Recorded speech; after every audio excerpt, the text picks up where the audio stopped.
Hey Rebel Rouser, I'm Alan Voivod and this is Star Wars 7x7, your daily dose of Star Wars joy. And thank you so much for joining me for it. And thank you especially to the people who make this show possible for you every single day with their support at patreon.com/SW7x7. So if you're catching the audio version of this, then you might hear some background noise. That's because we're doing a fireside situation and it's also bike week here in central New Hampshire. And so you might be hearing motorcycles in the background, even though this is being recorded late at night, comparatively speaking. But yeah, that's what the scoop is. And this seems like a fine way to talk about what happened on Brendok in the Acolyte 16 years prior to the current day events of the story. So we have seen a version of what happened, and for all intents and purposes, it is the version in Oshi's memory, Osha, I guess.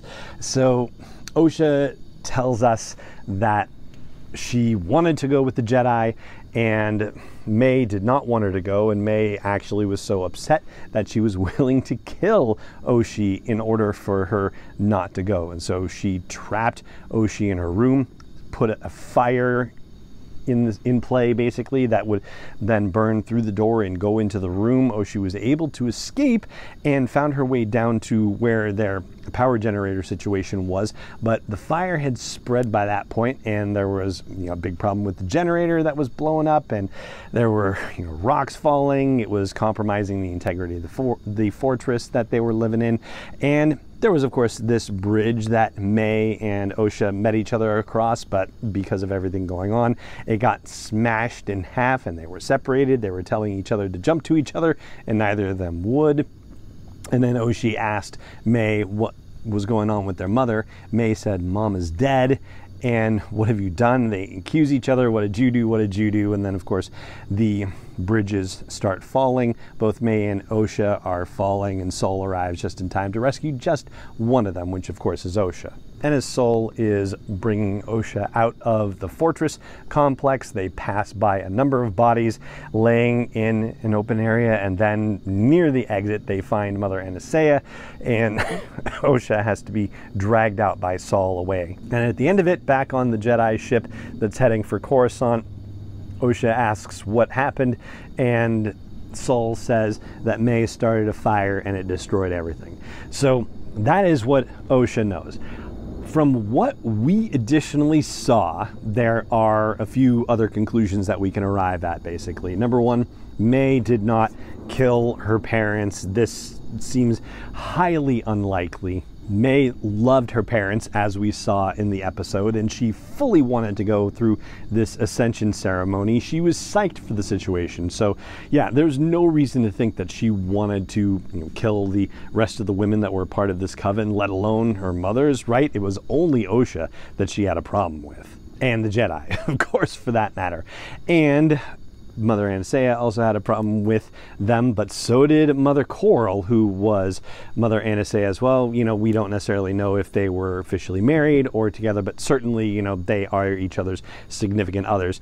And for as menacing as Mother Anastasia was by possessing Padawan Torben, Mother Coral was also pretty menacing as well, like threatening to cut tongues out of heads and that sort of thing. Now, I know there are some kind of creepy-ish things that came of the Jedi's interaction with these witches, particularly Indara saying that we have a right to test these kids for their potential Jedi powers, and Sol insisting that both girls be subject to the testing. But you don't necessarily get the idea that the Jedi were willing to get violent about things. I mean, Indara warned Sol when he started reaching for his lightsaber, was trying to get him to not do anything, and of course he was just pulling it out to show it to Osha, right? But yeah, I mean, even then, Mother Anastasia also didn't want any violence to happen when the Jedi first showed up. So ultimately, it seems like what we're going to find out is that there was some sort of misunderstanding, there was some sort of escalation, there were, strong words, and somebody pulled a weapon, and then suddenly everything went crazy. It's like if the balloon goes up, basically, it just becomes a free-for-all, and it's terrible and awful, and yet, there may be someone to blame, but in the heat of things, who can say? But in thinking back to what now Master Torben says to May before he drinks the poison and saying, you know, we thought we were doing the right thing, it does make you believe that, you know, the situation happened where the Jedi arrived back at the complex and said, hey, Osha is definitely a Jedi, or has, you know, Force powers, and we want to take her to train her. And maybe May does and maybe May doesn't, but, you know, she's lying to us and, you know, we don't necessarily know for sure, but probably does. And, you know, they probably have the results of the blood test that they took, because I imagine if they took a blood test for Osha, they took one for May also. And so there were probably arguments about whether someone could or couldn't be taken. And yeah, so Torben thinks that, you know, as a member of the Jedi Order, that they are doing the right thing by gathering Force-sensitive people up to be trained in a particular fashion. And yeah, maybe in this particular case, it did not work out the way that they meant to do. And it ultimately ends up being a tragedy. It's not necessarily an outright condemnation of the Jedi Order or anything. It's just that, gee whiz, people are imperfect. And sometimes when you are dealing with a certain level of power, that imperfection is going to end up costing lives, and it's super difficult. And for all the good that the Jedi may have done in the galaxy, yeah, are they perfect? No. And is this an indication of a situation where, yeah, their perfection caused or their imperfection, I guess I should say, caused a really bad result?